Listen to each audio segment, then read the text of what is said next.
Subject है, पहला शरीर पे चलते। शरीर से शुरुआत करते हैं। जो सुबह हमने बात कही थी उसको शुरुआत करें तो ज्यादा अच्छा है। बताएं, हैं सब लोग? चित्त बिल्कुल ठीक है? अटेंशन? थके हुए तो नहीं? थके हुए हो तो फिर और गप्पे मारी जाएं, थकान दूर की जाए, फिर ज्ञान की तरफ ले चलें। ज्ञान की तरफ से असल में मैं आपको ले तो आनंद की तरफ चल रहा हूं, ज्ञान के मार्ग को प्रशस्त करके। ज्ञान की बात इसलिए कह रहा हूं क्योंकि फाइनली आनंद तक ही पहुंचना है, अपने जीवन को आनंदित बनाना है, और वो ज्ञान उसके लिए बहुत अच्छा तरीका है।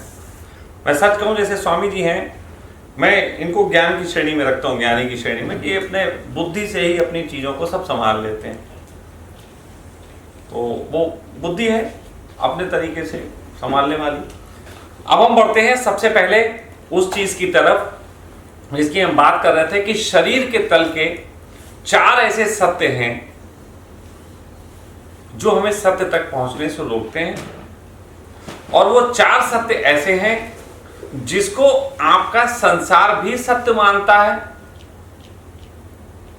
और वही संसार आपको उन 4 सत्यों को लेके पिंच करता है, और उस पिंच होने के कारण आपकी या तो यात्रा बाधित होती है या आप अपनी यात्रा छोड़ देते हो। तो अब हम उन 4 शारीरिक सत्यों की बात शुरू करेंगे, और फिर ये चिंतन करेंगे कि किस तरीके के तर्कों का उपयोग करके ज्ञान की किस श्रेणी में हम उसको रखें, और किस तरीके के प्रश्नों के हम जवाब किस ढंग से दें। इसका एक जो तरीका है, हमने सोचा वो बहुत सिंपल तरीका है।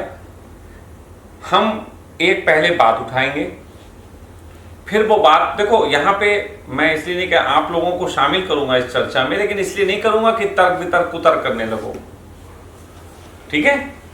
मैं ऐसे समझो कि मैं सबसे पहले उन 4 की बात कर लेता हूं, फिर उस पर नंबर वाइज करेंगे। 4 चीजें जो शरीर के सत्य हैं जिसे समाज सबसे ज्यादा प्रहार करता है। सबसे पहला भोग, दूसरा संभोग, तीसरा जो है आपका रोजगार, आय के साधन, और चौथा जो है समाज स्वयं। और इनकी 4 की चोट ऐसी होती है कि अगर आप एक रास्ते पे निकले तो सबसे पहले आपके निकट में लोग कहेंगे खाने को नहीं मिलेगा, फिर क्या करोगे। सबसे पहली चोट खाने पे करते हैं। आपने देखा बीवी कभी नाराज हो जाए, सबसे पहले किचन क्लोज, खाना बंद। समाज में देखो, अगर समाज आपका विरोध करे सबसे पहले हुक्का पानी बंद, खाने पे चोट। और अगर खाने पे चोट से आप आगे निकल गए तो फिर दूसरी चोटें होती है। तो ये चोटें होती हैं, तो हम ये मान लेंगे, थोड़ी देर यहाँ खेल खेलेंगे, उससे बड़ा अच्छे आपको समझ में आएंगे कि कैसे जवाब। मैं आपको ऐसे समझो कि समाज बन के चोट करूंगा, और आप उसका एक रिप्लाई देना, आप उसका रिप्लाई देना, और उस रिप्लाई को हम ये देखेंगे कि आपने रिप्लाई दिया उसको सही था कि गलत था, इसका फिर एनालिसिस करेंगे, है ना। तो एक बड़ा अच्छा सा खेल है, इससे निकल के चीजें आएंगी। जैसे राधा कृष्ण बैठे हुए, तो राधा कृष्ण में बात करता हूं, मैंने कहा राधा कृष्ण, अगर तुम्हें खाने को नहीं मिलेगा तो क्या तुम इस धर्म को लेकर चल सकोगे, इस संन्यास के संकल्प को पूरा कर सकोगे। खाने को नहीं मिले तो क्या करोगे? खाने को नहीं मिला तो मैं पहले खाना ही चुनूंगा। मतलब तुम इसको छोड़ दो। हाँ।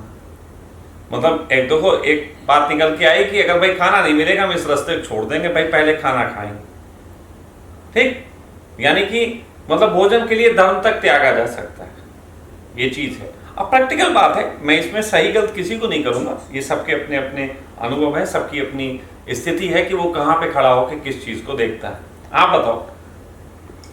भोजन पहले स्वामी जी, जब रोटी नहीं रहेगी, शरीर नहीं बचेगा, तो फिर धर्म तो बात की चीज आती है। आप बताएं। पहले भोजन पकड़ेंगे, आप बताएं। सर्वाइवल सर्वाइवल कैसे, मतलब भोजन पहले। ओके, आप बताओ रनीश। हम भोजन ही कर रहे हैं। आप बताइए। भोजन पहले भंडारे में भी खा लेंगे, कहीं पे भी खा लेंगे, लेकिन धर्म की यात्रा जारी रखेंगे। अच्छा, भंडारे पे खाएंगे तो फिर दूसरे तरीके की बातें उठती है कि निकम्मे हो, कमा के नहीं खा सकते। कुछ भी हो जाए, सहन हो जाए।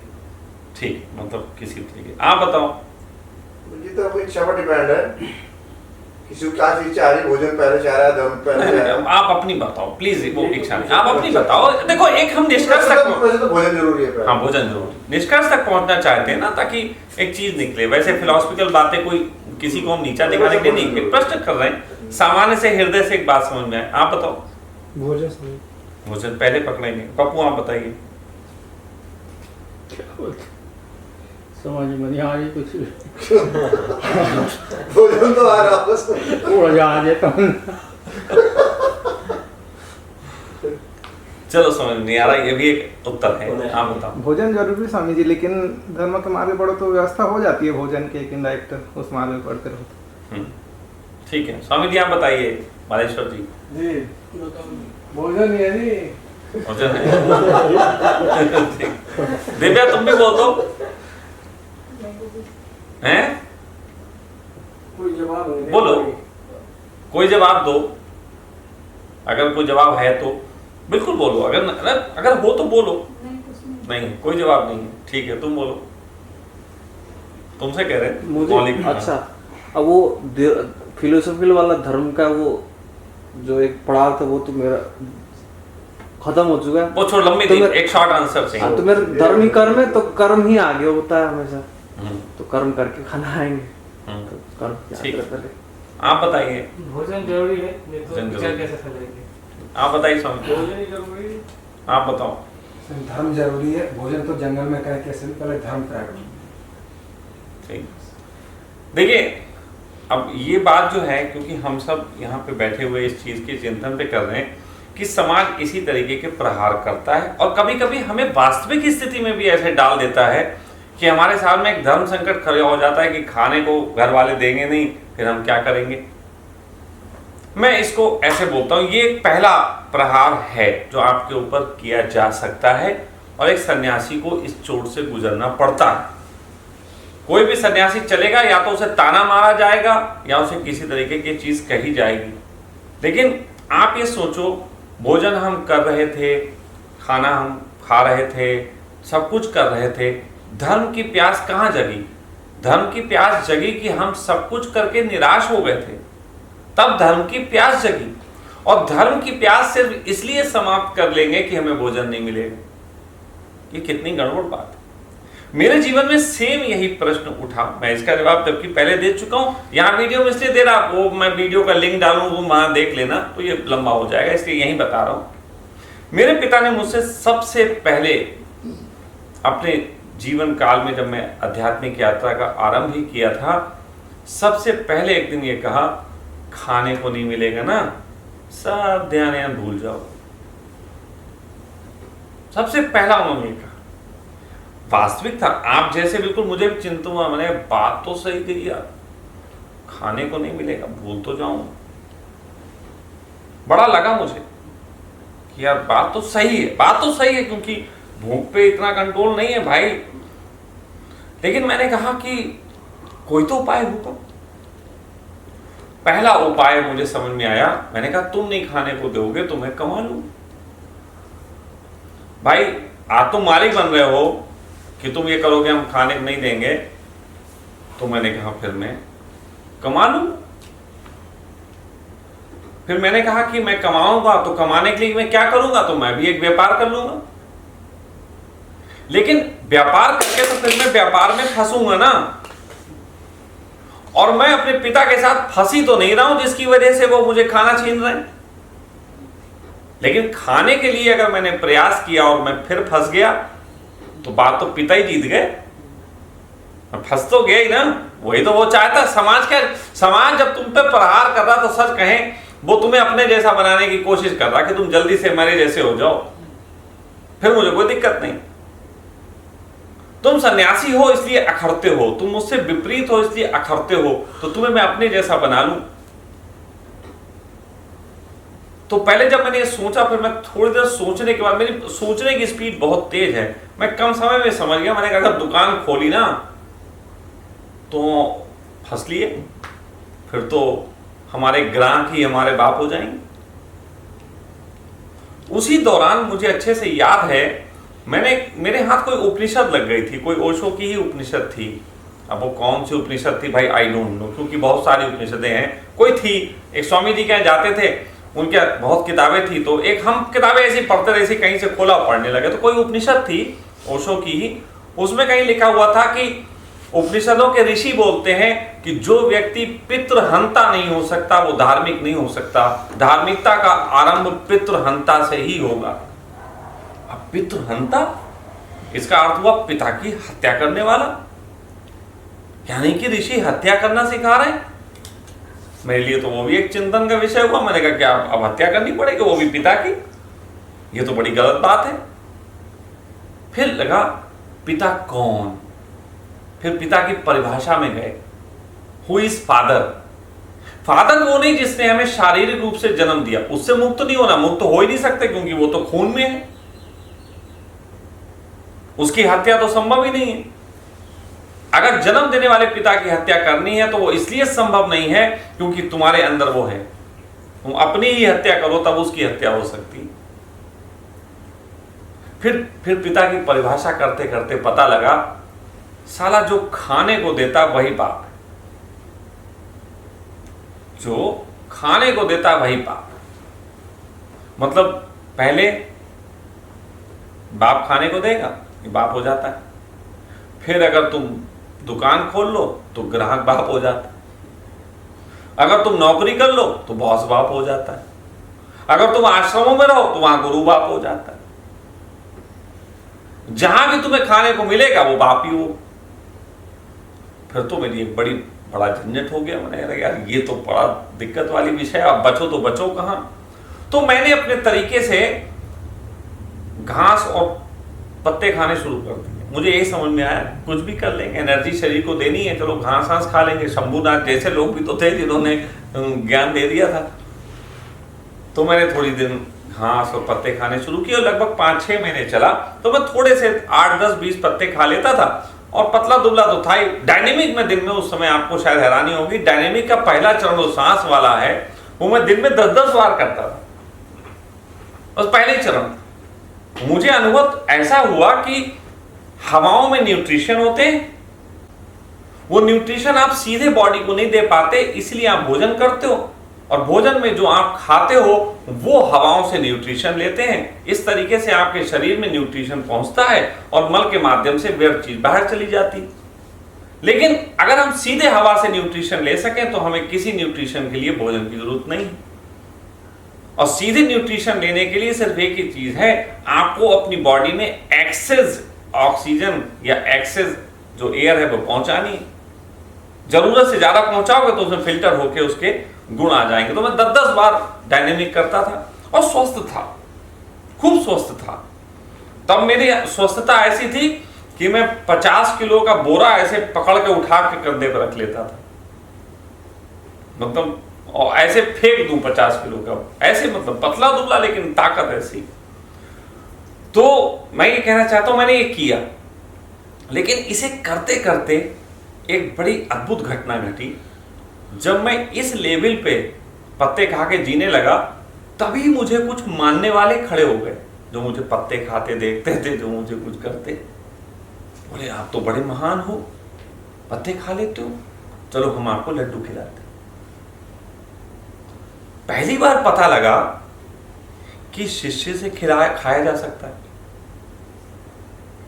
पहली बार पता लगा कि शिष्य खिला सकता है और शिष्य बाप नहीं।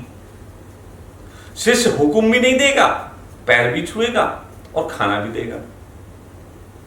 तब मुझे समझ में आया कि ऋषियों के उपनिषदों में पितृहंता तो सिखाया गया लेकिन शिष्य हंता नहीं सिखाया गया, पुत्र हंता नहीं सिखाया गया। पुत्रों की और शिष्यों की बड़ी तारीफ है सारे उपनिषदों में।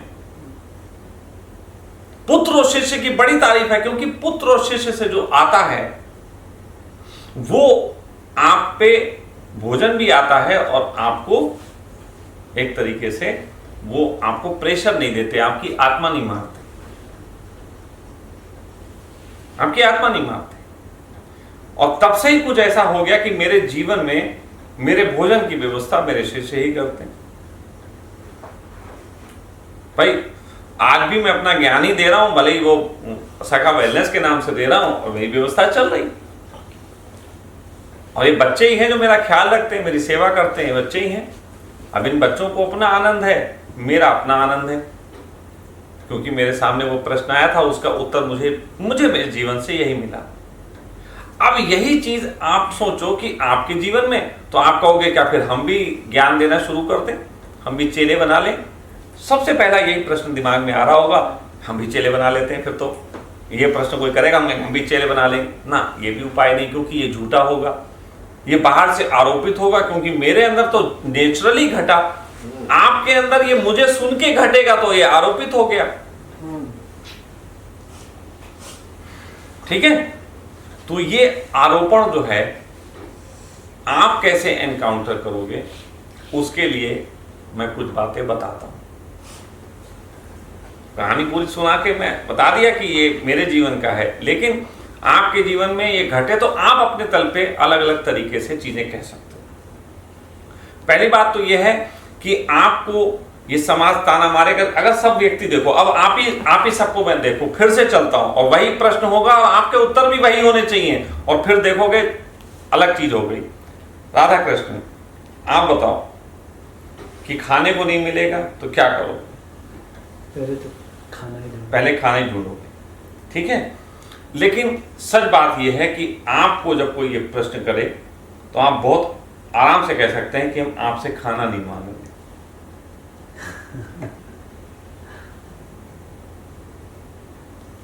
और आप में से बैठे हुए बहुत लोग हैं ये उत्तर दे सकते हैं कि हम आपसे खाना नहीं मांगते।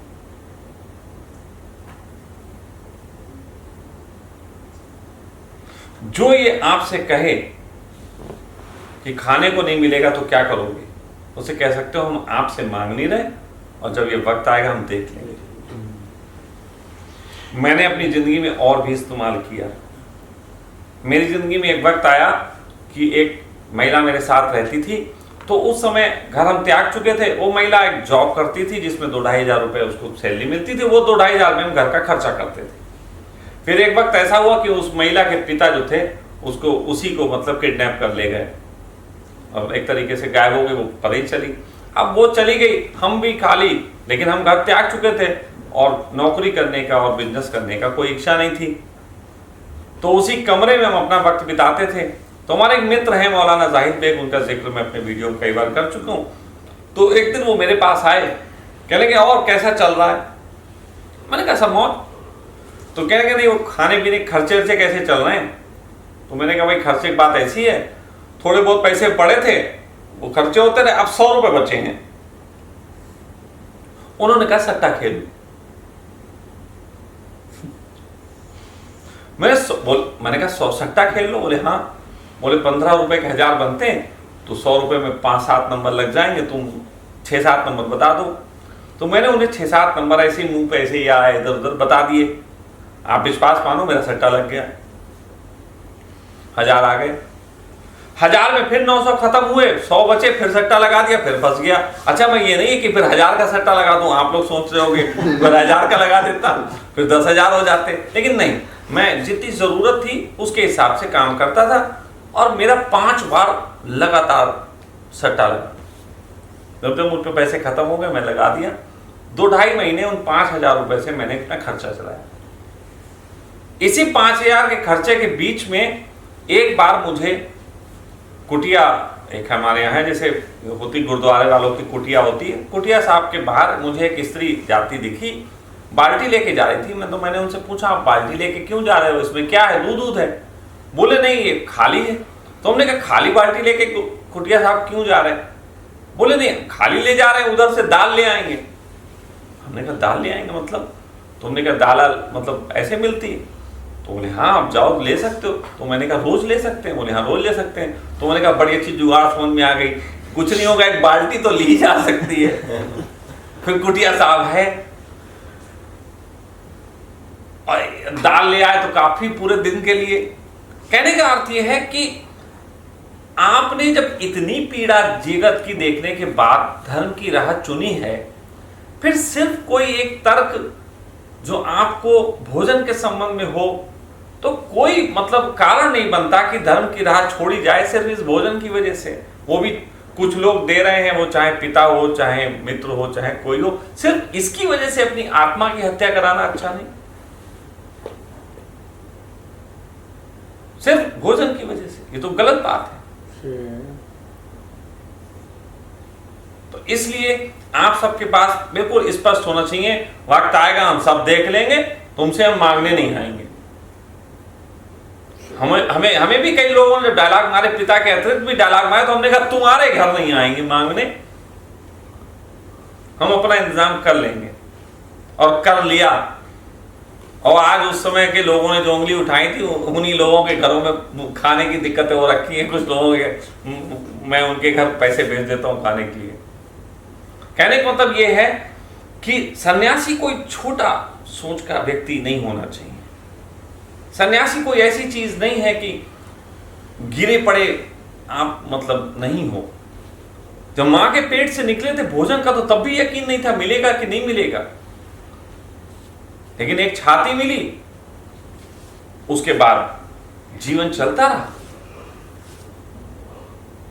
और फिर इसी को धर्मों ने, पहले के धर्मों ने तर्क के रूप में आपको दिया था, आप शायद भूल गए, उसको याद दिला देता हूं।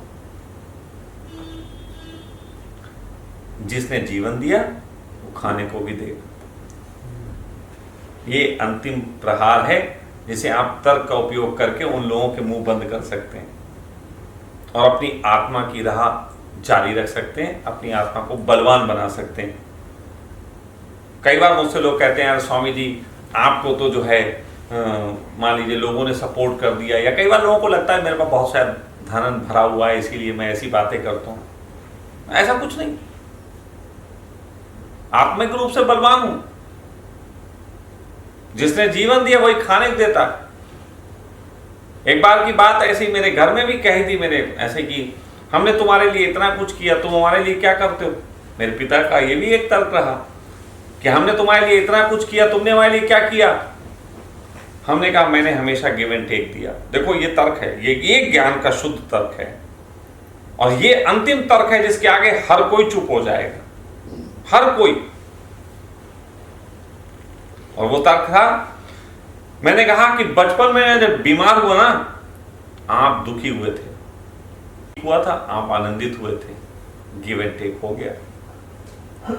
आपने जब मुझे टॉफी दिलाई, आपके चेहरे पे मुस्कान आई थी, गिव एंड टेक हो गया था। आपने जब जब मुझे कोई खुशी दी, मैंने उसके बदले में आपको आत्मिक खुशी दी, गिव एंड टेक हो गया। मैं कोई आपकी टॉफियां याद थोड़ी ना रखूंगा कि अब बुढ़ापे में मेरे पिता को मुझे इतनी टॉफी वापस करनी। मेरे ऊपर कोई कर्जा नहीं। आप मुझे यहां बैठे सुनते हो, आपने मुझे कुछ दिया हो, मैंने भी आपको कुछ दिया, गिव एंड टेक हो गया। इस जगत में गिव एंड टेक से बड़ा दूसरा कोई संबंध नहीं है। आप ऑक्सीजन लेते हो, कार्बन डाइऑक्साइड देते हो। ये मत समझना कि पेड़ बड़े महान हैं। अरे पेड़ तुम्हें धन्यवाद देते हैं कि तुम बड़े महान हो कि उसे कार्बन डाइऑक्साइड दे देते हो। जैसे हम लोग से कहता है पेड़ों को बचा के रखो, पेड़ बहुत महान है। पेड़ कहते मनुष्यों को बचा के रखो, मनुष्य बड़े महान है, ये ना होते तो हम मर गए होते। सोच के देखो, ये गिव एंड टेक है। पेड़ हम पे एहसान नहीं कर रहे, कोई हम पे एहसान नहीं कर रहा। अगर कोई भी दुखी करना चाहता है और हमें वो दुखी कर लेता है, तो भी आप पे उसका एहसान है कि वो दुखी करना चाहता था और आप दुखी हो गए। आपने उसके दिल को बड़ी तसल्ली दी, उस पर एहसान किया, और वो दुखी करना चाहता और आप दुखी नहीं होते, उसको कितनी पीड़ा हो जाती। एवरी रिलेशन जो है वो गिव एंड टेक पे खड़ा हुआ है। जगत के सारे संबंध गिव एंड टेक पे खड़े हैं। गुरु और शिष्य में ये मत समझना गुरु को आनंद नहीं आता होगा, शिष्य को जितना आनंद आता है उतना गुरु को भी आता है। कई बार लोग पूछते हैं कि हमें आपसे कुछ मिलता है, ये तो समझ में आता है, आपको हमसे क्या मिलता है? मैं कहता हूँ छाती का बोझ हल्का हो जाता है। जो दूध भरा हुआ है अगर वो कोई ना पिए तो छाती में गांठ पड़ जाए, इसलिए कोई बच्चा दूध पी लेता है, छाती थोड़ी सी निर्भर रहती है। उन ज्ञानियों से पूछो जिन ज्ञानियों को कोई सुनने वाला नहीं है, उनका ज्ञान उन्हीं की आत्मा पे भारी हो गया। रात को बड़बड़ाने लगते हैं। आपने देखा कुछ बुजुर्ग होते हैं घरों में, मगर वो अपने में बड़बड़ाते हैं क्योंकि ज्ञान इतना भारी हो गया, जानकारी कोई ले तो रहा नहीं, वो बड़बड़ा के दे रहे, मोहल्ले में बड़बड़ाते घूमते। वो किसी लड़के को भी देख लेते मोहल्ले के, तो क्या कर रहा तू ये? अब लोग उन्हें पागल समझ के उनकी सुनते नहीं है, लेकिन उनको तो सुना नहीं है। तो मैं कहता हूं कि अगर आप किसी के शिष्य हो तो ये मत सोचना आपके गुरु ने आप पे एहसान किया, गुरु पूर्णिमा पे जाके फूल चढ़ाओ। होना तो ये चाहिए कि गुरु पूर्णिमा पे आप उन्हें फूल चढ़ाओ और उनको भी फूल लेके बैठना चाहिए आप पे चढ़ाने के लिए। भैया तुम आ गए तो ले लिया तुमने थोड़ा, नहीं तो हम पे बड़ा भारी हो रहा था। दिन भर से इतनी बकवास हम कर रहे हैं तो कुछ तो निकल ही रहा होगा ना अंदर से। नहीं, अनुभव भरा रहे और किसी काम ना, ये बड़ा दर्दीला है। आपके पास अनुभव हो और किसी के काम ना आता हो, किसी से कह ना पाते हो, कोई सुनता ना हो, ये भी एक पीड़ा है। तो पहला जो था भोग, उसके संबंध में चीजें क्लियर हुई या कुछ और है जो अभी आपको को लगता है कि होना चाहिए? दूसरा बिंदु ले लो। क्लियर? चलें अब दूसरे पे चलते हैं। दूसरा बिंदु है संभोग। अब ये संभोग का मामला जो है ना, आते ही एकदम सब में एनर्जी आ गई होगी। इस समय किसी को कोई थकान कोई फीलिंग नहीं होगी, किसी प्रकार का कोई सुस्ती नहीं, सब सुनने के लिए कान जो है साफ हो गए होंगे। शुरू करते हैं।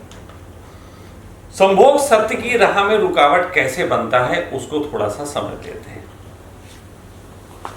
देखो, सत्य की राह में जब आप बढ़ते हो तो निश्चित ही आप परमात्मा वाले सत्य की बात कर रहे हो, लेकिन आपके शरीर में एक बहुत बड़ी रिक्वायरमेंट है, या ऐसा कह लो कि डिवाइस है जिसकी अपनी मांग है, और वो है सेक्स।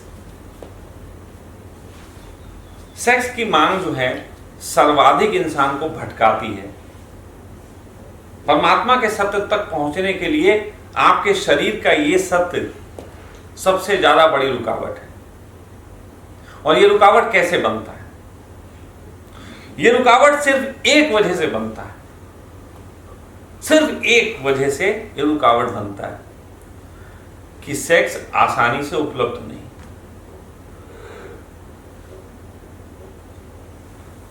सेक्स आसानी से उपलब्ध नहीं। बताओ इसके अलावा कोई दूसरी चीज नजर आती है?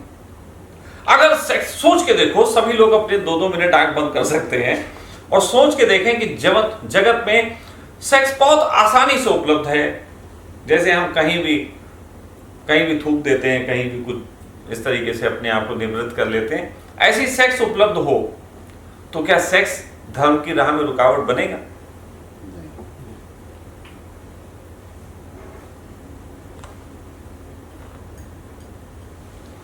अब ये आसानी से सेक्स उपलब्ध हो जाए, यही तो एक मुक्ति का मार्ग भी है?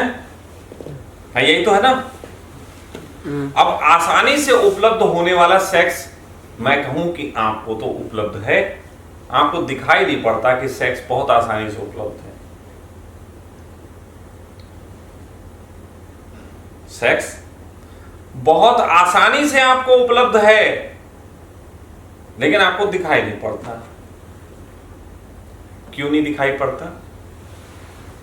इसको अगर समझें तो इसलिए नहीं दिखाई पड़ता कि सेक्स जो है, हम जो जीना चाहते हैं वो हमारा सेक्स नहीं है, वो बाहर से आरोपित सेक्स है।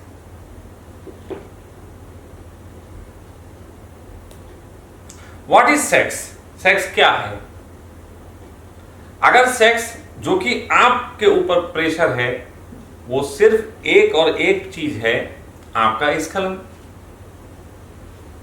सिर्फ एक ही चीज तो है, भाई सेक्स क्या है? स्खलन है, क्योंकि स्खलन होने के बाद तो सेक्स बचता ही नहीं। ठीक है, स्खलन के लिए हमारे कुछ ग्रंथों में, अगर आप कहेंगे तो उस ग्रंथ का नाम भी बता दिया जाएगा, कमेंट्स में डाल सकते हैं। हमारे कुछ ग्रंथों में स्खलन को आसानी से पाने के लिए हस्तमैथुन के तरीके लिखे, यानी कि आपको हस्तमैथुन करने से कोई रोक सकता है? नहीं। कोई नहीं, कोई रुकावट ही नहीं। लेकिन हस्तमैथुन तो लोग कर रहे हैं। पीड़ा क्या है? पीड़ा क्या है? पीड़ा है तुम्हारा वो सेक्स जो तुम्हारी कल्पनाओं में है, जो तुम्हें बाहर की फिल्में देख के, बाहर के चित्र देख के, बाहर की कहानियां सुन के जो आता है। तुम्हें एक स्त्री भोगनी है, वो स्त्री इतनी खूबसूरत होनी चाहिए, उसके शरीर की बनावट ऐसी होनी चाहिए, ये सब जो बाहर से कल्पनाएं आई हैं, इन कल्पनाओं के पीछे तुम भाग रहे हो। तुम सेक्स के पीछे परेशान नहीं हो, विश्वास मानना, सेक्स से कोई परेशान नहीं। तुम परेशान हो सेक्स पे अपनी उन कल्पनाओं का मुखौटा चढ़ा के, उन कल्पनाओं की पूर्ति करने के पीछे परेशान हो। क्या गलत कह रहा हूं बताओ? अगर अभी आप वो कल्पनाएं हटा दो जो आपकी सेक्स के प्रति हैं, तो बताओ फिर कोई दुख बचता है? और एक बात, उन कल्पनाओं के कारण ही आपको स्खलन की भी मांग है, या आपको शरीर की बनावट का नहीं पता। शरीर में आपके स्पर्म बनते हैं जो बाहर आने के लिए उतावले होते हैं, वो स्पर्म कल्पनाओं से ही बनते हैं। यदि आपके पास कल्पना ना हो तो आपके स्पर्म्स वैसे नहीं बनेंगे जो आपको परेशान करें। आदिवासी कबीले में सेक्स होता है, कल्पनाएं बिल्कुल नहीं होती, इसीलिए वहां सेक्स को लेकर उपद्रव नहीं होते। हमने समाज जो बनाया, और समाज में एक चीज जो बनाई जिसका नाम है किताब, उस किताब ने बहुत गड़बड़ की। आप गजब की बात देखो कि उस किताब बनने के कारण कुछ कवियों ने सेक्स पे ही कविताएं लिख डाली, और पढ़ने वाले तो पढ़ ही रहे थे, उन्होंने वो पढ़ डाली। क्योंकि वो तो जब प्रेम होता है किताबों से, तो आदमी हर तरीके की किताब चाटता है, उसमें से एक किताब जो है वो सेक्स की भी होती नहीं होती। क्या ओशो की 1 लाख पुस्तक के संग्रह में कामसूत्र नहीं होगी? आप में से जिस व्यक्ति ने भी 100, 200, 500 किताबें पढ़ी होंगी, वो बता दे कि एक उसने अश्लील साहित्य नहीं पढ़ा।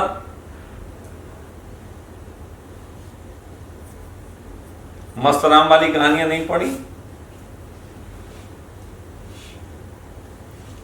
थोड़ा सन्नाटा है, लेकिन मैं समझ पा रहा हूं कि वो सन्नाटा क्यों है। लेकिन आप मेरी बात सुन के देखो, समझ के देखो। अगर सेक्स को केवल सेक्स के ढंग से देखो तो कोई रुकावट नहीं है, लेकिन अगर सेक्स को कल्पनाओं पे आधारित कर लो तो फिर रुकावट ही नहीं है, फिर तो आप आजीवन सेक्स से मुक्त नहीं हो सकते। क्योंकि आप जिस कल्पना की स्त्री की बात करते हो वैसी स्त्री होती नहीं।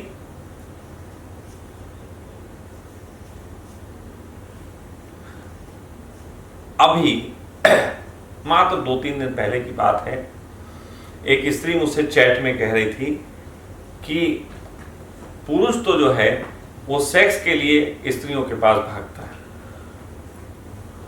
मैंने कहा थोड़ा खुल के कहें। कहने लगे मेरे पति हैं, वो दूसरी स्त्रियों से संबंध बनाने के लिए उसकी तरफ भागते हैं, तो ये सब वासना ही तो है सेक्स के लिए पराई स्त्रियों के पास जाना। तो मैंने कहा कभी तुमने गौर किया कि सेक्स के लिए तो नहीं जाता होगा, क्योंकि सेक्स तो तुम्हारे पास भी था।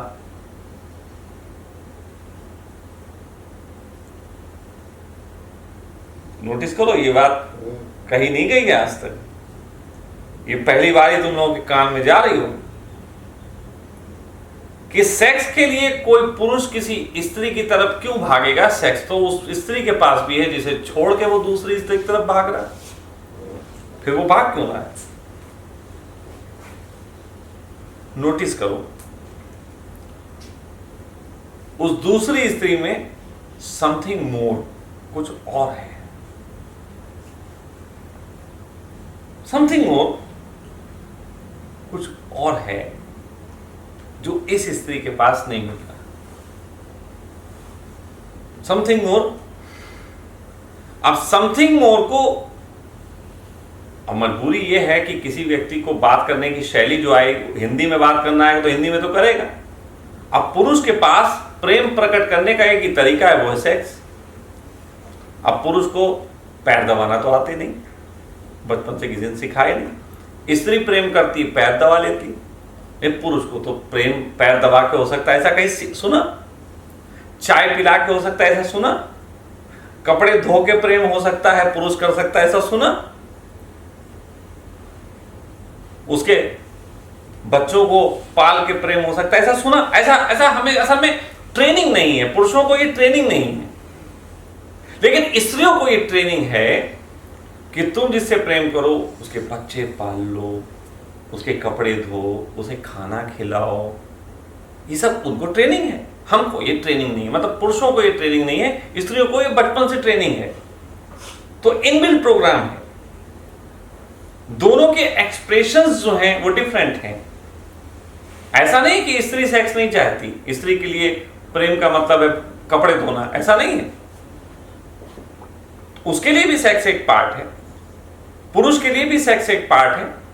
लेकिन अब पुरुष केवल सेक्स करना चाहता है, इस बात से बदनाम हो जाता है, जबकि वो जिस स्त्री के पास, पराई स्त्री के पास सेक्स करने गया, वो उससे गप्पे भी मारता है, उससे कुछ उसके मन की भी जानना चाहता है, उसके कुछ एक्सप्रेशन पहले वाली स्त्री से थोड़े भिन्न होते हैं, उसमें भी उसे रस होता है।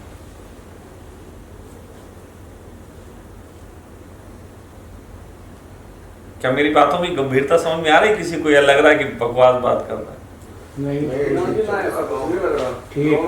ठीक चल रहा है। बिल्कुल। आप सोच के देखो कि पुरुष जो है केवल सेक्स के लिए नहीं भागता, ये बात भी अब कहना बंद होनी चाहिए जमाने में। हाँ, अब मैं एक और बात कह रहा हूं, और स्त्रियों के संबंध में भी कह रहा हूं। जो स्त्रियां एक से अधिक मर्दों की तरफ जाती हैं या आकर्षित होती हैं, उनका एक कॉमन लक्षण होता है। देखो, मैंने तो भाई बहुत स्त्रियां देखी, इसलिए मेरे बारे में कोई ये नहीं कह सकता, अनुभव से नहीं बोल रहा। ध्यान के संबंध में बात करूंगा, लोगों को पता नहीं कि मैंने ध्यान क्या किया, इसलिए वो कह देते हैं ध्यान करो ध्यान। लेकिन सेक्स पे जब बोल रहा हूं तो बोले आता, बात तो पक्की होगी, क्योंकि लोगों को थोड़ा पता है। बात ऐसी है कि जो स्त्री आंखें खोल के सेक्स में उतरेगी, वही स्त्री किसी और पुरुष की मांग करेगी। जो स्त्री आंखें खोल के सेक्स में नहीं उतरती, वो स्त्री और पुरुषों की मांग नहीं करती। ये मैं जो बात बता रहा हूं, ये उन्हीं स्त्रियों को समझ में आएगी जो इस कैटेगरी में हैं या नहीं। वो समझ जाएंगी, मेरी बात वीडियो के माध्यम से पहुंच जाएगी।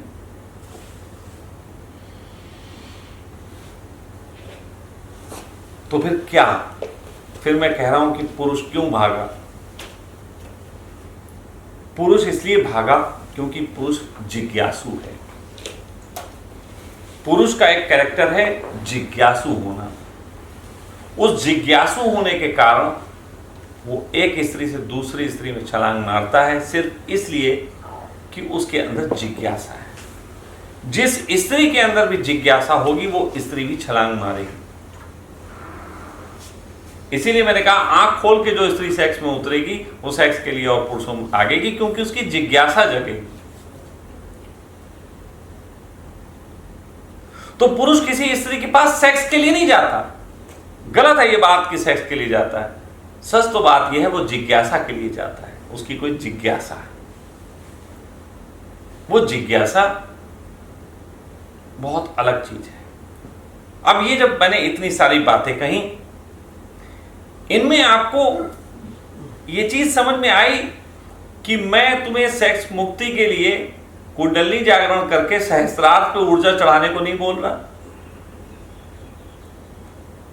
सोच के देखो कि धर्म की राह पे एक साधक को सेक्स के लिए जो दिक्कतें होती हैं, सेक्स के लिए कह रहा हूं, वास्तविक तो सेक्स की बात है, तो वास्तविक जो सेक्स की दिक्कत होती है उसके लिए तो मुक्ति होने का बहुत आसान तरीका है मैथुन, मास्टरबेशन।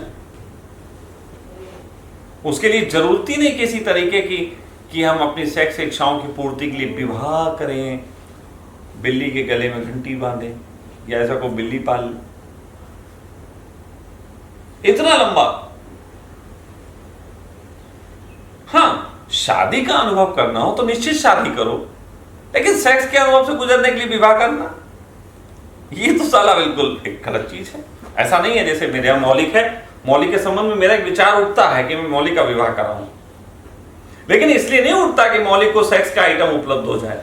इसके लिए तो मैं मौलिक को कहता हूं रोज तुम वैश्या के पास जा सकते हो, मैं पैसे दे दूंगा, लेकिन बात यह है शादी के अनुभव से गुजारना चाहता हूं।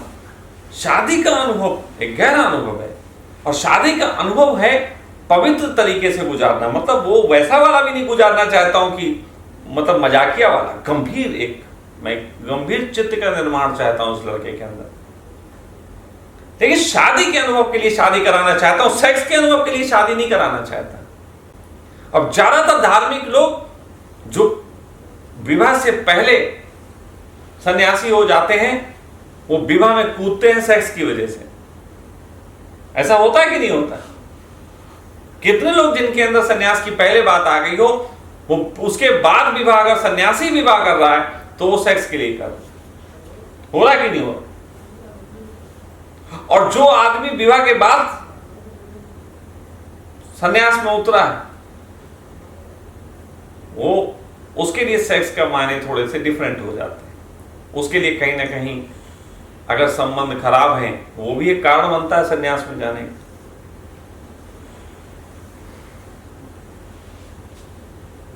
तो अब एक ताना समाज में छुपे रूप से आपको मारा जाता है, छुपे रूप से, और वो सन्यासी ही मारते हैं, ये भी बता दूं, क्योंकि सन्यासियों का भी एक समाज है। सन्यासियों का एक समाज सेक्स को लेके दूसरे सन्यासी को एक ताना मारता है। वो ताना है, और बेटा वो तो ठीक है, स्वामी जी क्या रह रहे हो, सब चीजें हैं, सेक्स सेक्स कर। हमारे जो बच्चे रहते थे तो जब कोई आते थे और सन्यासी, मौलिक वो तो ठीक बेटा, वो तो ठीक है कि बाकी तो सेक्स की भी तो जरूरत होती है कि नहीं होती है, ऐसे बोलते। कितने मतलब ऐसे गंभीर होकर बोलते जैसे कल ही वो थाली परोस के लाएंगे, है ना। सेक्स की भी तो बेटा जरूरत होती है, ऐसी थोड़ी ना है केवल घर बार छोड़ के सेक्स के लिए क्या करते हो। होता है ऐसे ही प्रश्न करते हैं लोग आके, ऐसी उंगली करते हैं। पर मैं तो ऐसे, तुम तो निपटा लेते हो, तो तभी तुम बचे हुए हो, जो नहीं निपटा पाए वो भाग लिए। मैं जो कहना चाह रहा हूं वो ये है, जब ऐसे ताने हों तो क्या करो? कौन सा तर्क है ज्ञान का जो उनको चुप करा सकता है और आपको आत्मिक रूप से बलवान बना सकता है?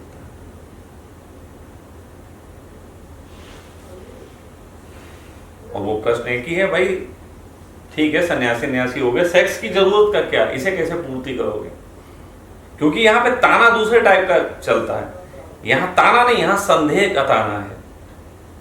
यहां वो तुम्हारे दिमाग में संदेह पैदा करना चाहते हैं, समाज के लोग की सेक्स के संबंध में संदेह पैदा करो, ताकि ये छोड़े सन्यास और फिर वापस धर्म की राह छोड़ के आए और हमें लगे हम जीत गए, हम ही लोग ठीक है, ये लोग बकवास होते हैं।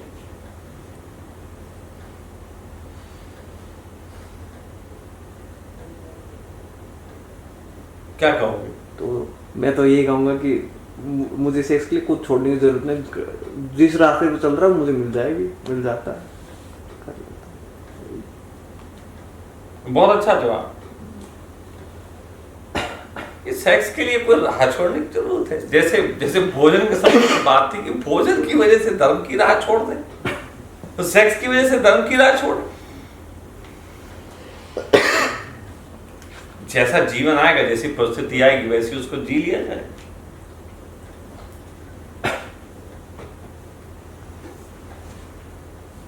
क्लियर?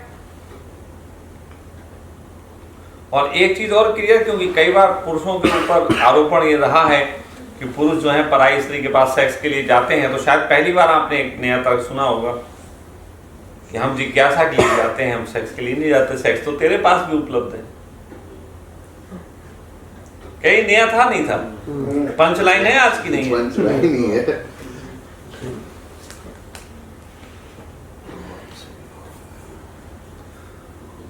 तीसरी चीज पे चलते हैं हम लोग। तीसरी चीज पे थोड़ी सी चर्चा कर लेते हैं। तीसरी चीज था कि आज के युग में, ये कलयुग का युग है, और इस युग में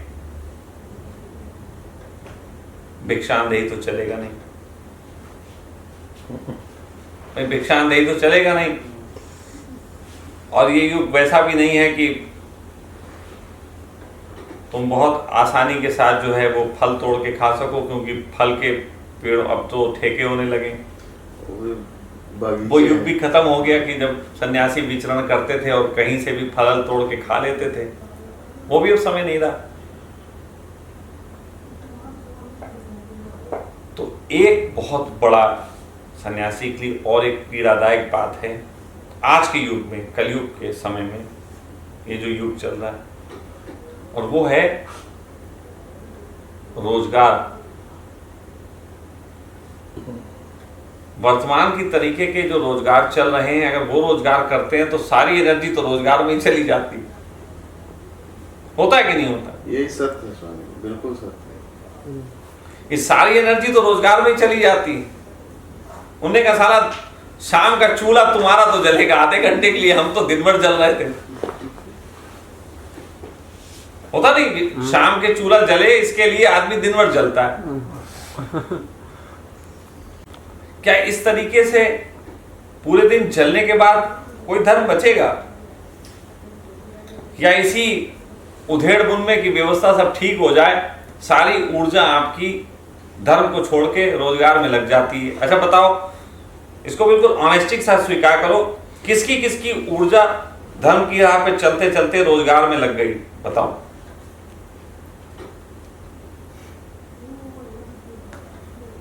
लेकिन बहुत बड़ा लीकेज हो गया ये। हाँ, मुझे पता है, बहुत बड़ा लीकेज है ये, कि धर्म की राह पे चलते चलते रोजगार में पूरी जिंदगी लग गई। अब ये लगता है कि ऐसे जिंदगी खत्म हो जानी है, कुछ हो ही नहीं पा रहा है। ये सबसे बड़ी चिंता का विषय है, क्योंकि इसको भी नहीं छोड़ सकते, आजीविका है, करे क्या। तो समाज का एक ताना तो मिलता है, भाई ठीक है सन्यासी हो गए, अब ये बताओ कि भैया काम धंधा कुछ करना है कि नहीं करना है? ये ताना मिलता नहीं मिलता? तो किसको ये मिला? मतलब धर्म की राह चलते चलते किसको मिला? मुझे तो मिला ये ताना। किसको किसको मिला ये ताना? उनके पिता ने मारा हो, पड़ोसियों ने मारा हो। मिला, मुझे मिला था। आप लोगों को किसी को ये ताने नहीं मिले? वो खाने से बड़े अच्छे युग में जी रहे हो आप लोग। असल में ताने मिले तो होंगे, लेकिन आप लोगों ने इसको ध्यान नहीं दिया। ये एक ऐसा ताना है जो आप लोगों को तभी मिलता है जब आप अपनी पूरी मौज में जीना शुरू करते हो। आप लोग पूरी, इसका मतलब मौज में जिए ही नहीं। आप शुरू से ही अपनी खेती बाड़ी करके बच्चों को पेट पालते रहे, तो ये मौका ही नहीं आया कि यहाँ पे ये उंगली उठे। हाँ यही बात है। हाँ मैं समझ गया। मिला कहाँ? हाँ मिले कहाँ के शुरू से ही अपनी फटवा रहे हैं। अगर नहीं के रहे डंगरों को घास तो दिया आपका था, फिर रूटीन में घूमते रहे। और ये ताना सबसे ज्यादा घर वाले ही देते हैं। शादी, मैं अपनी सत्य बताऊं बात, मैं इतना एक्टिव और ध्यान एकत्र था मेरा अपने काम पर कि मुझे ये भी पता नहीं था कि तेरी शादी भी होगी। तुझे शादी भी करानी। और बताओ किसके किसके क्या क्या अनुभव रहे? मैंने तो ध्यान सेंटर में अपना जॉब कर लिया, ध्यान करा के पैसे ले लिए। और बताओ। रोजगार हो गया अपना। पागल को हो जाओ और कुछ नहीं, ये प्रसाद मिल रहा है। देखो ऐसा होता है कि रोजगार के संबंध में ये है, वास्तविक बात यह है कि सभी लोग अपने ढंग के रोजगार करते ही करते हैं, लेकिन बात दूसरी है। यहां पे प्रश्न जो है केवल रोजगार का नहीं है। क्या आपका रोजगार आपको वो दे पाता है कि आपकी चाहते शांत हो जाएं? ये है असली प्रश्न। क्या आपके रोजगार से आप सेटिस्फाई हो? कि आप ऐसा रोजगार करते हो जिसमें आपके चित्त पे कोई आदेश ना आता हो, जिसमें आपको समय भरपूर मिलता हो, जिसमें आपको हरि भजन के लिए समय भी हो, जिसमें आपकी सभी इच्छाएं पूर्ण भी होती हों? क्या ऐसे रोजगार हैं आप लोगों के पास? ऐसे नहीं, कुछ ना कुछ कमियां हैं। मुझसे लोग जब पूछते तो मैं कहता हूं मैं दुनिया का सबसे खुशकिस्मत इंसान हूं कि मेरे पास कुछ चीजें हैं बड़ी यूनिक। पहली चीज, मुझ पे किसी का कर्जा नहीं, मुझ पे किसी का कर्जा नहीं। दूसरी चीज, मुझे कोई आदेश नहीं दे सकता कि तुम्हें ये करना है। तीसरी चीज, मेरे पास इतना समय है कि मैं उसे जैसे चाहे इस्तेमाल करूं।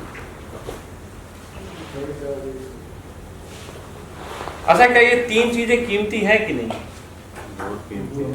बहुत ज्यादा कीमती यही है सबसे है ना? अब इन तीन चीजों में मेरे निकट जो लोग रहे हैं, चाहे अभी चाहे वो मेरे साथ पहले आश्रम में, ये बताओ कि मतलब ये तीन चीजें मेरे अंदर वास्तव में थी या मैं लंबी लंबी छोड़ रहा हूं?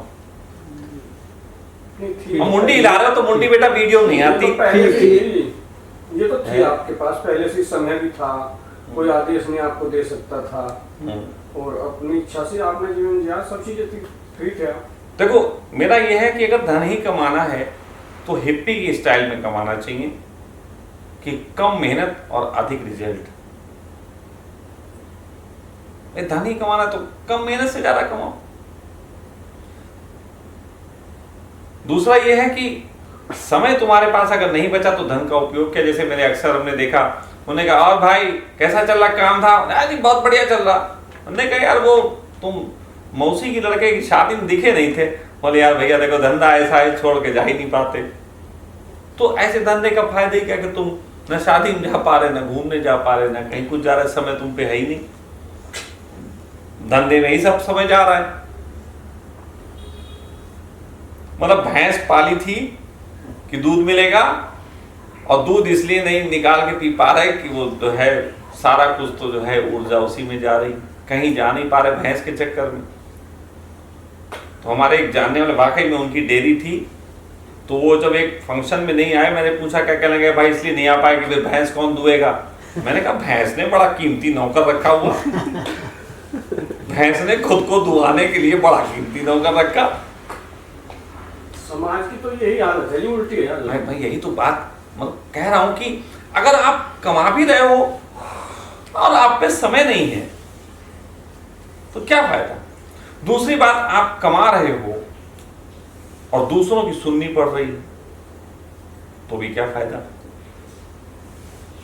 अब इन तीनों चीजों का थोड़ा विश्लेषण करेंगे, थोड़ा और तोड़ फोड़ करके इन तीनों चीजों को देखेंगे कि इसके अंदर क्या है। पहली बात, अगर आपको किसी की सुननी पड़ रही है, कोई आपका मालिक बना बैठा है आपके काम में, इसका अर्थ यह है कि आपने अपने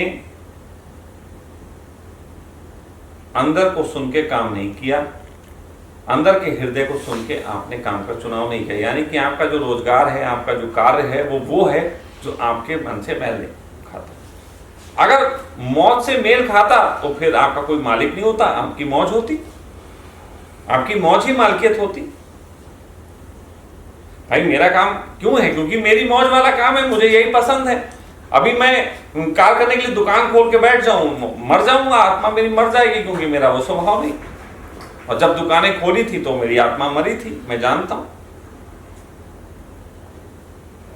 तो पहला है कि अपने स्वभाव के अनुरूप रोजगार चुनना। तो मैं समझता हूं ये बात पहले के धर्मों ने कही है कि आपका रोजगार आपके स्वभाव से मैच खाएगा तो आपको आनंद देगा। ये कोई मैं नई बात नहीं कह रहा। दूसरा, समय आपके पास हो जो आप इस्तेमाल कर पाए। ये तभी संभव है जब आप अपने रोजगार को करते वक्त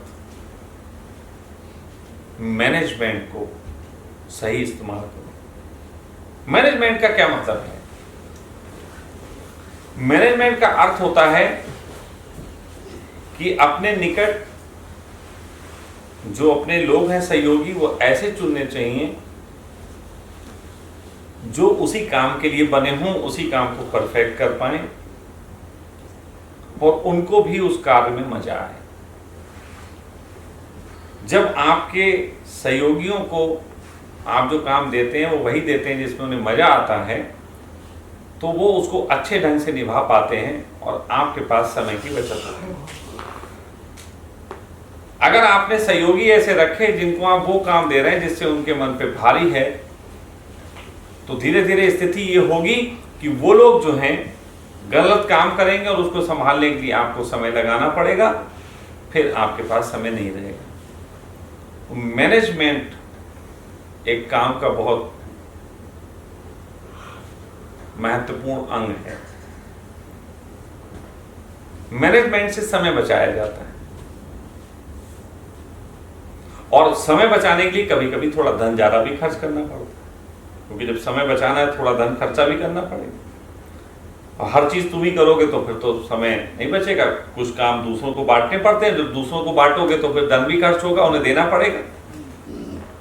तो कहीं ना कहीं व्यवसायी सोच होना, नौकरी पेशा की सोच से आप कभी भी समय नहीं बचा सकते, आपको व्यवसायी की सोच बनानी पड़ेगी।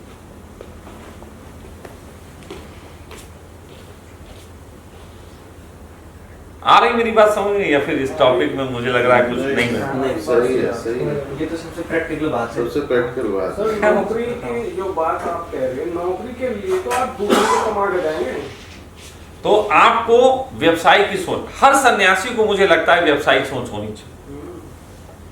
नौकरी की सोच नहीं होनी, व्यवसाय की सोच होनी। आपको मालूम है मेरे संग जो बच्चे हैं या मेरे संग एक दो लोग जो काम करते हैं, मैंने उनको कभी नौकरों वाला ज्ञान नहीं दिया। मैंने कहा भाई तुम सब मालिक हो, हम सबको मिलके बढ़ाना है। हम कोई किसी को सैलरी नहीं दे पाएंगे इस तरीके की कि तय सैलरी दें। खूब कमाओ, खूब खर्च करो, मौज करो। भाई नौकरी में लिमिटेशन होगी। हमारे साथ तो ऐसा है जितना कमाओ उतनी मौज करो, ज्यादा कमाओ ज्यादा मजे लो। तो इस तरीके की खुली सोच के साथ काम होता है। आपको जैसे मालूम है इस समय दुनिया के सबसे अच्छे प्रतिष्ठानों में एक है गूगल प्रतिष्ठान।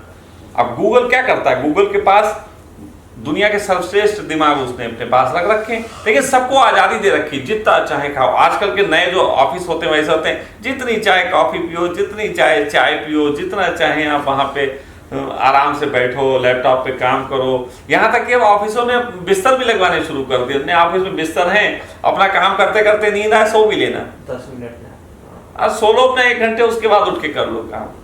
ऐसे भी ऑफिस हो गए हैं। तो हमें अपनी सोच में हमें नौकर होना, ये सोच खत्म करनी पड़ेगी। अगर सन्यासी है और नौकर है तो कहीं ना कहीं वो आनंदित नहीं होगा। देखो ओशो नौकर थे लेकिन नौकरी छोड़ दी, छोड़ी ना। हमको वहां भी तो प्रश्न उठता है, जब आनंदित थे तो नौकरी क्यों छोड़ी? नहीं, नौकरी में पूरा आनंद नहीं आएगा।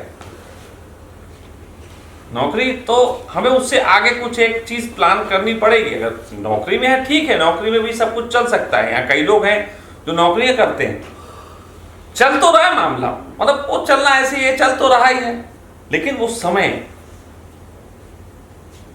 समय का कहीं ना कहीं बंधन, दूसरे की मालकियत दूसरे का कोई ना कोई प्रेशर वो होता है। हाँ, या तो फिर इसीलिए लोग सरकारी जॉब ढूंढते हैं। गौर करो, सरकारी जॉब लोग क्यों ढूंढते हैं? सरकारी जॉब इसे ढूंढते हैं हरामखोरी कर ले।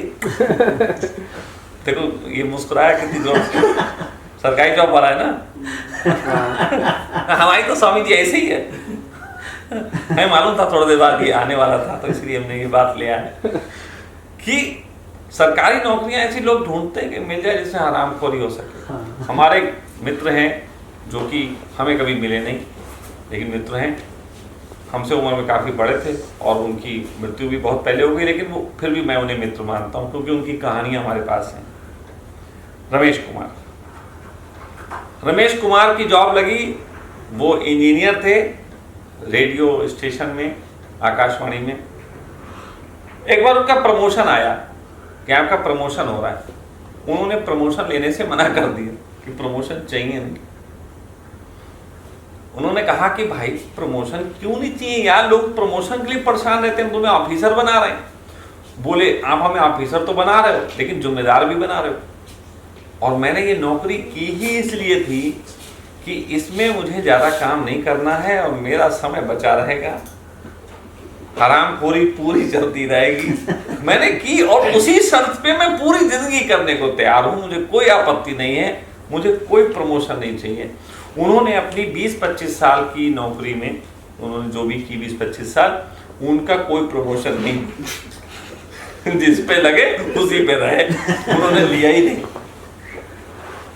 वो कहते थे मेरा काम यह है कि मैं बैठा हूँ रेडियो स्टेशन में, वो एक लाइट ऐसे ब्लिंक होती थी, जैसे मैंने बताया दूरदर्शन केंद्र में कि वो थोड़ा सा अगर कुछ हिला जाए तो जाके ट्यूनिंग सेट करनी पड़ती।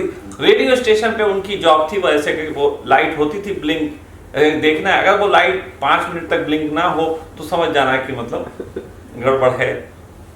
तो कहते थोड़ा सब मेरा तो त्राटक होता रहता। त्राटक चल रहा, लाइट ब्लिंक हो रही है, आकाश में टिमटिमा रहे हैं, बुद्ध हो रहे हैं प्रतिदिन। तो अगर ऐसी जॉब है तो फिर तो मुबारक हो, लेकिन अगर ऐसी नहीं है तो ऐसी प्लान करनी पड़ेगी। तीसरी चीज यह है जो मैंने कहा, 3 आप पे कर्जा ना हो, आपके पास समय हो पूरा, और आपके पास किसी की हल्कियत आपको ना सहनी पड़े। तो अब 2 बात हो गई, तीसरी बात आते हैं कर्जा। अगर आपकी नौकरी या बिजनेस ऐसा है जिसमें आपको कर्जे पे काम करना पड़ता है, कर्जा लेके, या मान लीजिए नौकरी है उसमें इतना वो है कि जब कभी बेटी की शादी करनी पड़े, मकान बनाना पड़े तो कर्जा लेना पड़ेगा।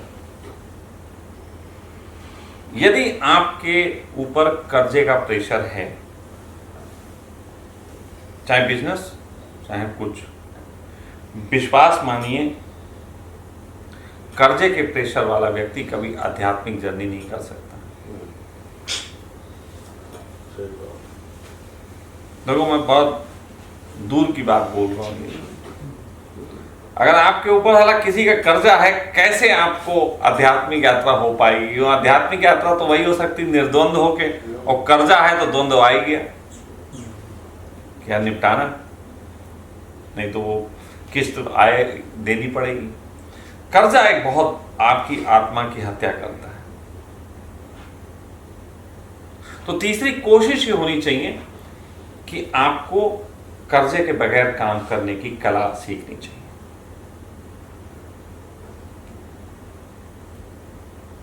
या कर्जा लेने की आप में एक हुनर होना चाहिए, ऋण लेव घेर पीवंती, चारवाक दर्शन आपके अंदर होना चाहिए कि क्या होगा। उन्होंने कहा कुछ लोग कर्जा ले लेते हैं, जैसे हमारे शहर में एक व्यक्ति हैं, बहुत बड़े सेठ हैं, हमारे शहर में सबसे बड़े कर्जदारों में उन्हीं का नाम, और होता है ना जैसे कि जो एक विभाग होता है, उस विभाग में जो कर्जदार होते हैं सबसे बड़े उनकी लिस्ट लगी रहती है, उनका टॉप पे नाम है, सबसे ऊंचा उन्हीं का नाम है। और भाई कर्जा होने के बाद उन्होंने अपने आप को दिवालिया घोषित करा लिया, पैसे वाले, कोठी उठी सब है, बस उनके नाम नहीं। उन्होंने कर्जा लेने के बाद पैसा सारा घुमा के अपने बीवी बच्चों के नाम कर दिया और खुद हो गए दिवालिया, और 14 दिन के लिए हर साल जेल जाते हैं। हर साल पुलिस आके उन्हें 14 दिन के लिए पकड़ के जेल ले जाती है। मस्ती से जेल 14 ही दिन तो है। 14 दिन की बात है, फिर साल भर बैठे। मेडिटेशन तो उनका चारवाक दर्शन जो है वो बहुत स्ट्रांग है। उनका चारवाक दर्शन बहुत स्ट्रांग है। और मैंने ऋण लेके आनंदित व्यक्ति कोई देखा, वैसे होंगे और भी अंबानी होंगे, मैं तो उनसे मिला नहीं, लेकिन मैं उनके साथ तो मैं रहा कुछ दिन, देखा उनको निकट से। शहर के हमारे सबसे बड़े बिजनेसमैनों में एक हैं, लेकिन बहुत उनके ऊपर कर्जा है। आपको एक दिन मैं बताऊं, मैं अभी दिल्ली गया हुआ था, तो वहाँ पे मैं एक लीला होटल है 5 स्टार, तो वहाँ पे मैं भोजन कर रहा था। हम लोग बैठे हुए भोजन कर रहे थे, बड़ा सुंदर भाई आलीशान है, उसका इतना बड़ा मॉल है, इतनी बड़ी सब व्यवस्था है, और मालिक जेल में। यार बढ़िया, इतनी बड़ी व्यवस्था है, इतना शानदार सब कुछ, मालिक जेल में, क्यों दिव्या याद है। हमें जब पता लगा, मैंने कहा यार जिसके होटल में हमें खाना खाने में इतना मजा आ रहा है, जिसका होटल होगा उसे कितना आता होगा, तो पता लगा वो तो जेल में।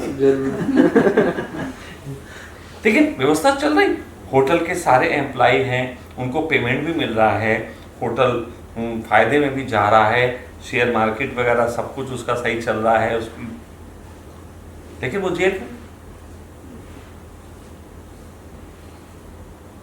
चारवाक होने की कला,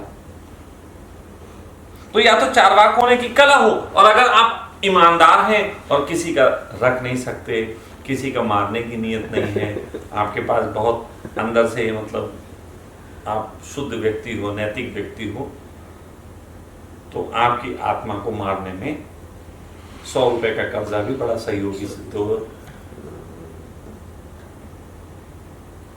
और हम जिस समाज में जी रहे हैं आज की तारीख में, लगभग सभी लोग किसी न किसी तरीके के कर्जों में हैं।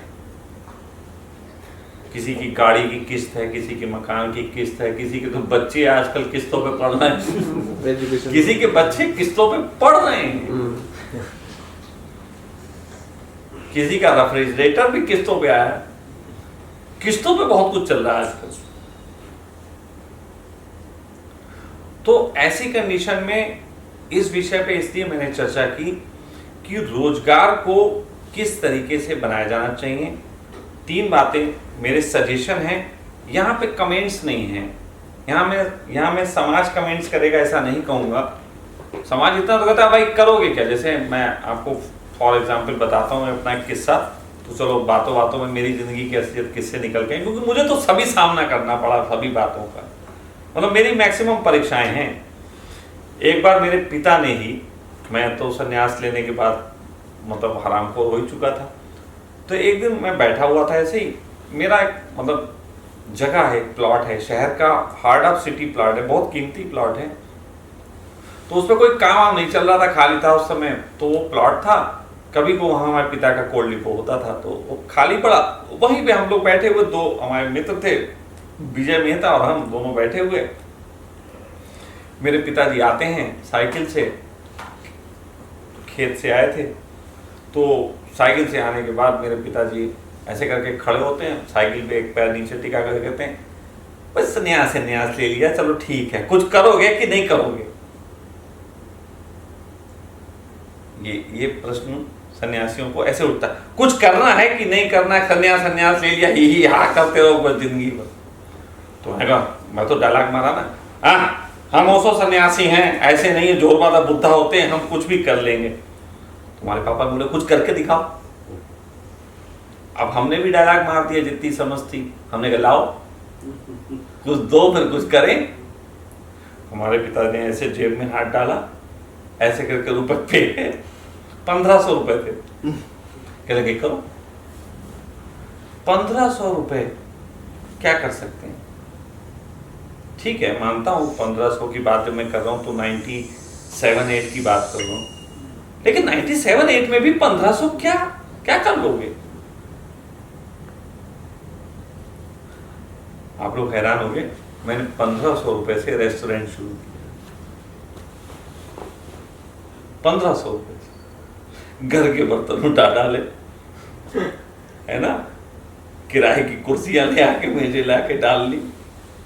एक टिक्की वाले का जिसका काम धंधा बंद चल रहा था उससे कहा तो टिक्की की लगा के बैठ जाओ। मतलब ऐसे करके मैंने रेस्टोरेंट 1500 से स्टार्ट किया और मैं उसको उस हाइट पे भी ले गया जहां से मैंने 10,000 पर डे अर्न किए,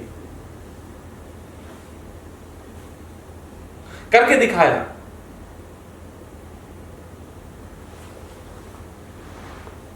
लेकिन यहां पे मैंने कर्जा नहीं लिया। हाँ, एक कर्जा बीच में हुआ और उस कर्जे की वजह से फिर मेरा आनंद छिन गया, वो भी बताना जरूरी है। उसी दौरान जब मैं कर रहा था बहुत अच्छी व्यवस्था चल रही थी, 1000-2000 रुपए रोज कमा रहे थे और रोज ही खर्चा कर देते थे, क्योंकि सन्यासी ऐसे ही होते हैं। मैं तो भाई ऐसी था, मैं सुबह से शाम तक जितना कमाता था शाम को उतना ही खर्चा कर देता था। अगले दिन सुबह फिर अपने मोहम्मद साहब उठ रहे हैं खाली पेट खाली हाथ, और दिन भर फिर कुछ अशरफियाँ कमाएंगे, शाम को फिर लुटाएंगे। हमारा यही था, मैं थोड़ा इसी टाइप का आदमी था। तो एक दिन मेरी पत्नी कहने लगी, आप इतना कमा रहे हो यार, मुझे एक चेन बनवा दो। तो उस समय चेन मतलब एक 10,000 रुपए के आसपास अच्छी चेन आ जाती थी, 3-4 तोले की, क्योंकि लगभग उस समय 3-3.5 हजार रुपए तोले का रेट था, यानी कि 10-12 हजार रुपए में 2-3 तोले की चेन आ सकती थी। तो मैंने कहा ओके, 2,000 रुपये रोज कमाने वाला आदमी 10,000 क्या होता है, लेकिन रोज लुटा भी तो देता है। 10,000 इकट्ठे कब हो पाएंगे, क्योंकि रोज ही मैं लुटा देता था। 10,000 तो होना बड़ी मुश्किल बात मेरे पास। वैसे 10,000 5 दिन में आते हैं, लेकिन 10,000 इकट्ठे करने में मुझे बरसों लग जाएंगे, क्योंकि रोज ही खर्चा होता है। तो वहां एक लड़का आता था जो कि थोड़े ब्याज पे पैसे देने का काम करता था। मैंने उससे कहा, रिंकू ला 10,000 रुपए ला, तेरी भाभी की चैन बनवानी, मुझसे ले लेना, रोज ले लेना 1,000 रुपए, 10 दिन में निपट जाए, क्योंकि खर्चे तो करने वो ऐसे निपट जाए। रिंकू ने एक डायलॉग मारा, और उन्होंने कहा भैया आप 10,000 पास करते हो, आप बोलो 2 लाख दे दे। अरे मैंने कहा तो 2 लाख दे दे। उसने कहा 2 लाख का क्या करोगे? मैंने कहा रेस्टोरेंट थोड़ा अच्छा तो बना देते हैं। तो मेरी पत्नी की चैन नहीं बन पाई, रेस्टोरेंट बन गया। तो 2 लाख रुपए मुझे मिल गए। और 2 लाख में मैं आपको बताऊं कि मैंने एक ही महीने के अंदर 80,000 निपटा भी दिए उसके। फिर उसके बाद मेरा पुलिस से बवाल हो गया। उसके 1,20,000 जो कर्जा बचा था वो काफी मुश्किल से निपटा, मतलब मुझे वो पीड़ा भी रही।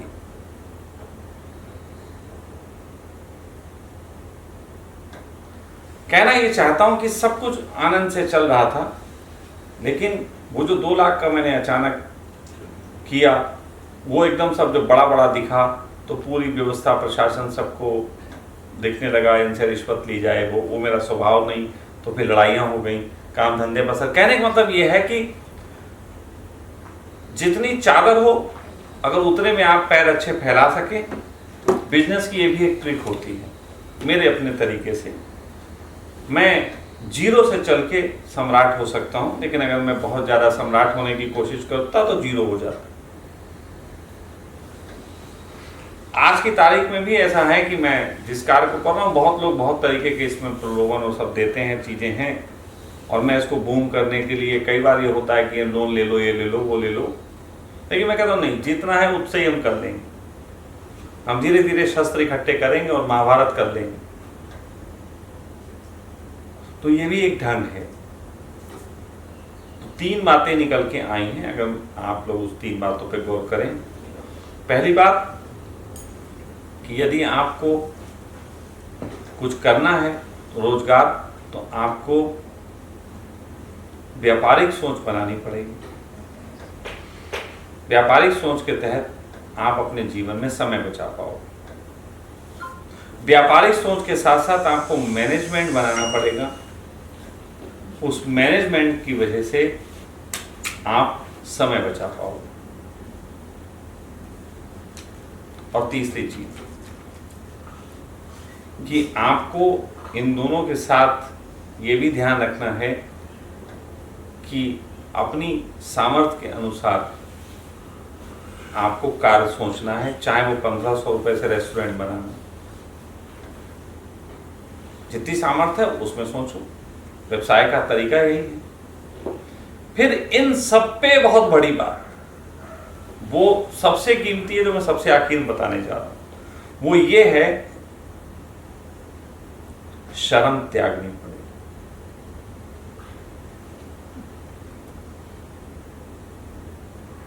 मैं तोताराम की औलाद, बहुत पैसे में खेला हूँ, लेकिन जब रेस्टोरेंट मैंने किया था तो मेरे मित्र हैं विजय मेहता, कभी उनको भी आप लोगों के बीच लाऊंगा अगर वो यहाँ आ गए। तो विजय मेहता ने कहा था कि रेस्टोरेंट अगर चलाना है तो बर्तन धोने पड़ेंगे, बर्तन धोए बगैर बड़े से बड़ा रेस्टोरेंट मालिक भी रेस्टोरेंट नहीं चला पाता। तो मैंने कहा ऐसा, तो मैंने रेस्टोरेंट के पहले दिन से बर्तन धोना ही सबसे पहले शुरू किए, और मैं इतने बर्तन धोता था कि जितने किसी विवाह में होते हैं इकट्ठे, पर डे इतने बर्तन मैं धोता था। और रेस्टोरेंट की मेहनत ऐसी थी कि सुबह 5 बजे खुलना है और रात के 1 बजे तक, और ये मेहनत मैंने बहुत लंबे समय तक की। और शर्म इसमें ये कि फिर भाई सब कुछ कर रहे हैं, वेटर भी हम हैं, बर्तन भी हम धो रहे हैं, पकाने वाले भी हम हो जाते हैं, सब कुछ करना पड़ता है। और किसी भी काम में नोटिस करके देखना, वही व्यक्ति सफल होता है जिसको शर्म नहीं होती। देखो, आपके शहर का एक व्यक्ति बड़े शहर में जाता है, दिल्ली बंबई में जाता है और बड़ा उद्योगपति हो जाता है, फिर मोहल्ले के लोग बातें करके कि वो वहां गया था पप्पू और देखो कितना बड़ा हो गया, वहां जाते हैं और फिर पप्पू क्या रहते हैं, फिर पप्पू बन के वापस लौट आते हैं। क्यों? क्योंकि जब वो गया था तो दूसरे शहर में जब काम किया था उसे कोई जानता नहीं था, तो उसे शर्म नहीं थी, उसने खूब काम किया। लेकिन जब आप जाते हो किसी जानने वाले के पास, तो जिसके यहाँ रहते हो आपको यही शर्म रहती है, हालां घर में बता देगा ये छोटे काम कर रहा, और इसकी वजह से आप कभी सही से तरक्की नहीं कर पाओगे। तो पहली बात ये, आप छोटा कर रहे हो बड़ा कर रहे हो, इसके संबंध में कभी मत सोचो। मैं आज के दौर में रोजगार की ये ट्रिक इसलिए बता रहा हूं क्योंकि इसके बगैर आपका संन्यास फलीभूत नहीं हो सकता। ये बात लिख के रख लो, कोई व्यक्ति अगर जीवन में रोजगार को सही से सेट नहीं करे है तो उसकी 99% ऊर्जा रोजगार के इर्द गिर्द घूमती रहेगी, जो उसे अपने संन्यास में लगाने की चाहती है। ये बहुत गहरी बात है। तो मैं 3 बातें की, मुझे आपके, क्योंकि ये सेशन लंबा हो गया, तो चौथी बात कहने से पहले थोड़ा सा ब्रेक लेंगे। मुझे ब्रेक की ज़रूरत नहीं, लेकिन आप लोगों के लिए मैं ब्रेक ले रहा हूँ, फिर मैं बात करूँगा।